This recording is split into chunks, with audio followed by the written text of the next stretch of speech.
Mic's on? All right, this is exciting. This is exciting. Is everybody excited to disrupt diversity today? Yes. I can feel it. First of all, I'd like to thank AdColor for giving us the stage and the platform to talk about disrupting diversity and everything that we put together. I'd also like to thank the hundreds of you all that came to Las Vegas to experience this in person and to hear it firsthand what we put together. So without further ado, I will let Laurie begin our disruption of diversity. All right, so the title is exactly as it seems. We decided that we needed to disrupt diversity, and I'm going to tell you a little bit of why.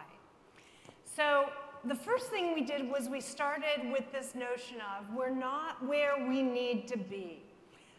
23 years ago, Jay Chiat stood up in the Western Advertising Leader of the Decade Awards and said, you know what, the complexion of this industry isn't what it needs to be. So I'm going to commit some of my money and my company's money to changing that. And various different programs have been going on, but we still aren't where we need to be.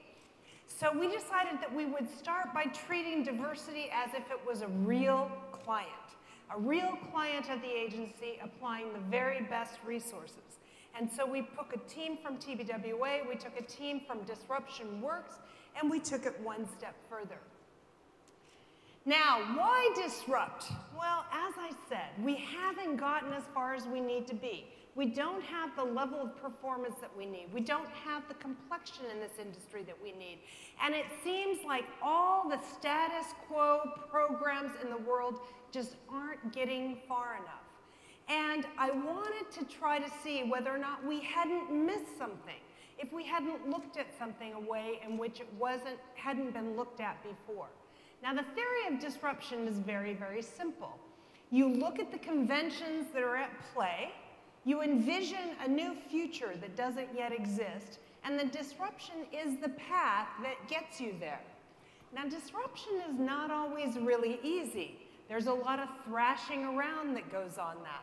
And sometimes the vision needs to be much bigger than you almost dare to say out loud.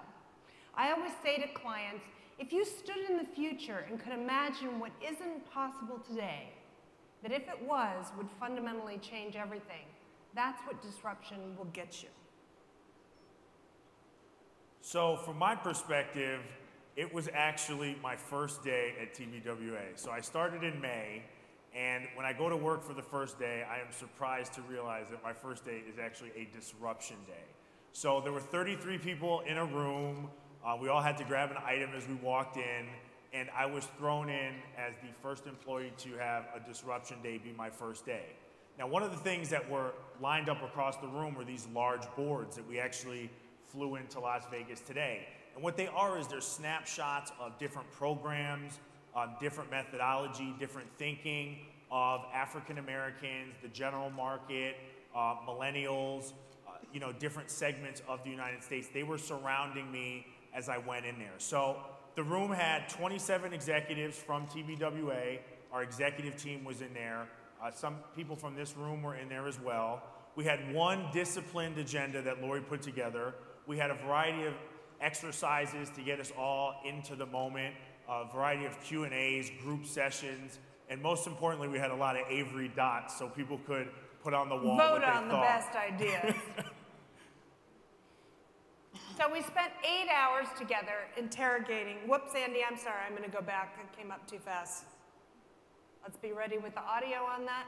So we had 8 hours together, and through that 8 hours, what we did was we interrogated everything. We interrogated what was going on with hiring practices. We interrogated what was going on with programs. We interrogated what young people want from their life and from work. We looked at everything that was going out there, and we looked at all the numbers and all the sources, which were incredibly varied. And we knew that we needed to kind of have a different place to start, that we didn't need to think about this in the way it always had been thought of. So we enlisted the help of Carlos Ghosn. And I remembered that we had videotaped him a few years before when he was talking about diversity.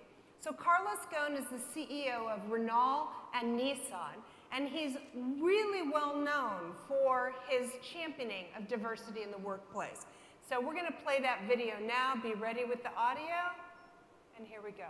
Even in the physical world, even in the human world, you can see that without diversity, there are a lot of things which would not be accessible for human being, and there are a lot of things which would not have been invented. Now, diversity is different angles.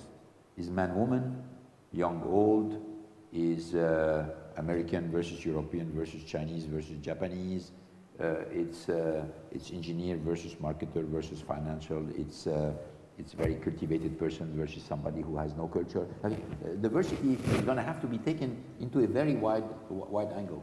And there is a fundamental point about diversity, which is physical. Okay? It is the fact that the reality is perceived mainly through differences. That's a physical reality. I mean, if there is no differences, there is no perception.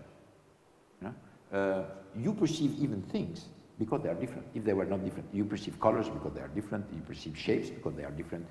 Everything is, the perception of human being is through differences. And differences is at the base of diversity. I mean, everything is based on diversity. And, you know, human beings practice diversity all the time without always seeing how important it is. Now, we have every single proof that diversity pays. But now, there is another reality about diversity also, that nobody likes diversity. That we like commonality. We like people who look like us, speaks like us, think like us. That's where we feel comfortable with it. But the reality of the world is you learn from diversity, but you're comforted by commonality. Now, what you want to avoid is people in the company going for their comfort. Okay? If I'm an engineer, I'm going to talk to an engineer. If I'm in manufacturing, I'm going to solve my problem with another manufacturing. It doesn't work. You're going to have to go seek for people who are different and who are going to give you a different aspect of reality, because this is where innovation is and this is where the solution is. So, really, really well spoken. Diversity with a capital D, I think, right? So, we like being with people who are like us, but we only learn from people who are different. Very interesting point. And that took us into a thinking about how we would take this apart on a much bigger scale. So we started to look at the world, and we started to look at what was going on right now. In the year 2012, 50% of all babies will be brown. And this is a really important metric, because now half of America is culturally diverse. Let's give a round of applause for half of America. So this changes everything. When you tell people the statistic and you stop them in their tracks, they start to really pay attention. So that means diversity is about everyone. We heard in the first panel about inclusion, and we're going to talk a little bit more about inclusion. But that means diversity is for everyone. So we've now changed Doug's title from Chief Diversity Officer to CEO. He's now the Chief Everyone Officer. Tom Carroll loves it. Yeah. So we looked at everyone as a way at TBWA to define how we look at diversity. So when people say, how does TBWA define diversity? Our definition of diversity is everyone. Because by definition, if we get everyone involved in the conversation, we will ultimately have a much more diverse organization, and we will catch up to the trends within the population. And this was all part of the Disruption Day research that came together. So there was 6 weeks of research leading up to this big Disruption Day, which helped us get to these results. So when we started to look at that, and we said, wow, if this is about doing a good job for everyone, where is our biggest workforce going to come from? You know, in the future, and what is emerging now? And the word that kept coming up over and over again was millennials. Now, for those of you in the room who are over 35, you will share the fact that you have probably spent a great deal of time bitching about millennials. They don't want to pay their dues, they don't want to do this, they don't want to do that. If you would listen to the press, this is the whatever comes after slacker generation, right? And for many years, I beat my head against the wall because I didn't understand them. I didn't understand what made them tick. I didn't understand what motivated them. I didn't understand, what moved them forward. So in our preparation for Disruption Day, we did a very broad survey across millennials and multicultural millennials and did quite a bit of comparison. And we did a lot of focus groups leading up to the Disruption Day that was part of our prep. And we learned a lot that was kind of shocking, actually, that I want to share with you. Because if we've done something that you can take, steal, pick off, change, that'll get us all there much faster, right? So let's talk about this generation. This generation is the most culturally diverse generation we have ever seen on this planet. And to be honest, when you start talking to them about multicultural, they kind of look at you like you're from another planet, because they don't see the world that way. They are optimistic despite the fact that they have come into a very unforgiving reality. They have more self-esteem. A lot of them who grew up in this country were children who got a trophy just for showing up. So their self-esteem has been something that their parents, grandparents, and families have been working on for years. They are incredibly technology savvy, and they are incredibly empowered. They are wired to win in this game of life. And more than any other generation, they feel like the world is their oyster. Now, they are also incredibly pragmatic. They look at what's going on in the world, and so they know at 22, at 23, that they're on their own, that there is not going to be an infrastructure to support them, that they have to take the steps necessary to move forward in life, that nobody else is going to roll out the red carpet for them. Add to that they grew up in a world in which everything they ever wanted was on demand. They could have it when they wanted it, how they wanted it, on whatever screen they wanted it. Time became the new currency. How I spend my time is very, very important to them. They don't want to waste time. They all know they're going to probably have 4 or 5 careers in their lifetime. They don't want to waste a minute of time. There's an incredible, fierce individuality. And a lot of that comes from the fact that they use social networking a lot. I remember in the day we were talking about, if you don't post it, it didn't happen. The pressure to be interesting, to never put your feet up on the weekend and just kick back because you've got a museum and a parade and a this and a that. And one other thing you can do, you don't want your friends to think that you're a slacker, right? So this incredible pressure to be a publisher, to be genuine, to be interesting is really important. There's also the slash mentality, and this was one of our favorite things. So imagine Joe works in accounting, but he's not an accountant because he's a millennial. So Joe is a numbers guru slash DJ slash food truck entrepreneur slash something else. Most millennials reject being put into a small box that defines their career, even if it's just for a short period of time. So what does this mean for agencies and how we run ourselves? Because we actually are quite comfortable with little boxes that say account coordinator, etc. And finally, the whole idea of what's going on with them being the most diverse generation is that they reject any societal exclusion. Social justice and social inclusion are big issues for these people. But their definition of diversity is much, much broader. So how does that translate to work and what happens at work? Well, for one thing, we heard in the last panel, that previous generations maybe did something 2,000 times. This generation doesn't necessarily want to do it 2,000 times. And in fact, at some point, they're going to suggest to you, isn't there a technology solution that can help us cram this out? Because this is a stupid, stupid use of human resources. And they're right. I think it's really important to think about the number one thing for this generation is constant growth and novelty. Imagine you grew up in a world of video games where you constantly advanced up the ladder. Video game never asked you to do something you couldn't do. You may have not been good at it at first, but over time and practice, you got better and better. This is the paradigm that they often judge the rest of their life experiences. Experience is the payoff. Who I spend time with, who I hang out with, is as important to me as what it is I'm doing or where I'm going. Work is just an outlet for self-expression.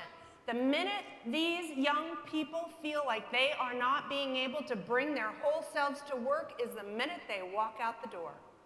You have to, when you think about diversity as everyone, it's everything about everyone. You have to embrace the differences and think about that as the fabric of your company culture. Work and play need to coexist. So, I'm a little older than most of you in the room. When I started my career, I did not expect work to be fun. When we had a party every once in a while and it was fun, that was great. But I didn't expect it to be fun. I figured I would have a little more enjoyment after 10 years or 15 years or 20 years. This generation is much more self-actualized, and I think that's part of what irritated some of us who are older for a long time.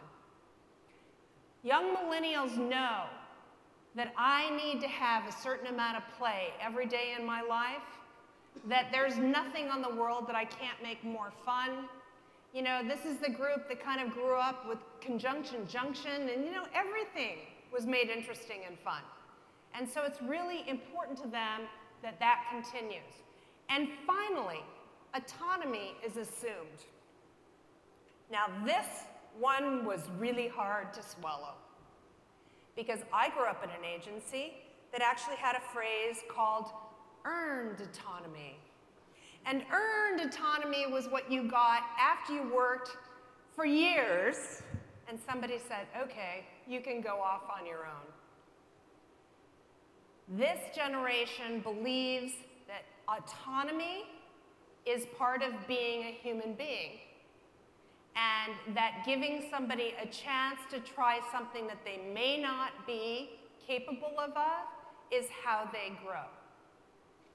We used to have a great phrase at the agency I started out, Chiat Day, which was, you know, Chiat Day was a great place to work if your parents could afford to send you. And it was a bit of a sweatshop, and I was given all these incredible opportunities along the way by people who allowed me to do things I was totally unqualified for. So when we were preparing for this disruption day, I had a couple women who were helping me. One of them was African American, one of them was Eastern European. And they said, well, you know, the problem here is it's just not inclusive. And I went, are you kidding me? Seriously? I've been here 28 years. I've always been able to do it. But when we started to drill down into what does inclusive mean, it means something completely different to millennials, and we'll talk a little bit more about that. So 3 out of 5 millennials would rather be their own boss. What's the statistic about entrepreneurialism? Well, entrepreneurialism is actually one of the fastest growing majors in the United States of America, but it's actually one of the highest rates of unemployment. So when people, major in it, they don't get jobs very easily because people are under the assumption that they're going to come in there, pillage their hard drives, and then start another business that was just like the one that they got hired at. So while most young people love entrepreneurialism and all want to start their own businesses and they're very excited and eager to do so, the reality is once they get out of college, when they don't have enough funds to start their business because they spent many of their parents' resources on going to college, then they go try to get a job and ultimately they don't find a job. So there's actually a huge market that we're making in the United States of America of educated entrepreneurs, but if they don't have the money or funds to start their own business, they're kind of left out in the cold with nowhere to go. But the sad part about that is, if we only knew that when we hired them, we might treat them differently, right? So if 3 out of 5 people would rather be an entrepreneur, start a job rather than find a job, then we think diversity is all about entrepreneurial spirit, that understanding that this is what attracts these kids to working. What if we looked at our entire offering that way? What if we moved people around departments and countries and that sort of thing with understanding that this was what they were interested in? I mean, the reality is entrepreneurship is really an important asset of all of us as individuals in this industry. And myself being an entrepreneur, before I joined TBWA, I had my own business and I used to help other people start businesses most of my life. So really that drive for entrepreneurialism is an important element. So when you look at where we started from the beginning, it was a blank canvas, diversity is. Then we looked at where the generations were going to go, 50-50. Now diversity is everyone. Now diversity is millennials. What do millennials like? They like to start their own business. So now diversity is entrepreneurship. So what we're really starting to do is uncover where we're going and how we can really tap into the market and grow it. So if you start to think about advertising as an industry compared to maybe more cog culture like corporate America, you look and you see these kinds of qualities. Advertising is about ideas, it's about differentiation, it's something I can be very passionate about. And if you look at what the millennials are interested in, the millennials are looking for things that are all about self-expression, independent thinking, experiential factor, having it all kind of come together. So we think that there's this opportunity to capture a sweet spot that is all about the entrepreneurial spirit. And I remember sitting in the disruption day saying, oh my God, I now get it. We don't compete for talent against other agencies. We don't even compete for talent against other creative companies. We compete against the idea of entrepreneurialism. And if we can bring that into our corporate culture, into our ranks, into how we do things, we might be able to change the entire composition. And the thing about it is entrepreneurial is really the American dream. And when you look at this slide, or really everyone that signs all of our checks or everyone that we work with, every idea really was started from someone who said, I have a better way to do it. And they went on their own to start their own advertising agency. You could look at our own hierarchy at TBWA and Chiat/Day, or you could look at BBDO or all the other agencies that are represented in this room. It was always an individual or individuals that had a different way of thinking that went on their own, wanted to stamp that with their name and go out and start something great. And really most of the people in here that have their own businesses have their own name in it. So really that entrepreneur feel is how Madison Avenue was built, but we may have lost that. But now with the millennial generation, we see it coming back and the value of that into diversifying our workforces and our idea generation.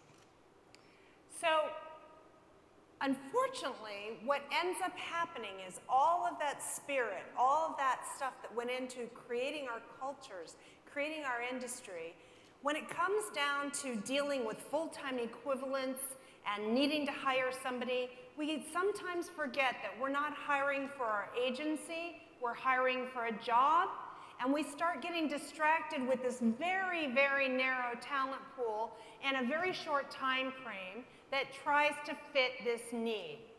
And it's not good enough. So in the marketing world, they have these things called purchase funnels, right? The idea being is that you do something to create a large amount of an awareness, and that whittles down to a higher level of consideration, familiarity, and preference, right? And at the end, you have a smaller group of people that are preferring your product. This is what our purchase funnel looks like. We have a high degree of awareness. We have virtually no consideration amongst some target audiences, no familiarity, no preference. And why has that happened? What has created that purchase funnel? Well, we think it's the disparity between the way we are portrayed in popular culture and the firsthand familiarity that some societies and groups have with us as an employer. That gap between Bewitched, 30-something, Mad Men, The Pitch, and the reality of all the jobs that make our industry go round is a gigantic one.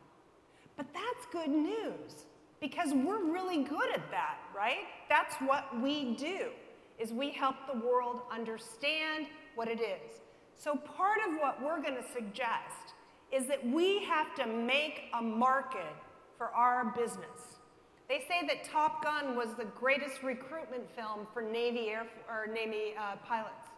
We need to do that same type of thing, and we're going to suggest in a minute how we think that might happen.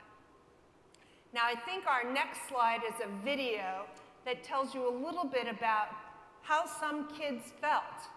Now, I've been in living rooms with these kids, living rooms with their parents, talking about these kids' futures, and I'm sure you have as well. Yeah, and I think it's important to understand here is everyone in this room is aware of advertising, but what about the millennials right behind us? Do they realize advertising is an option for them, and how do they feel about it when talked to about advertising as an industry?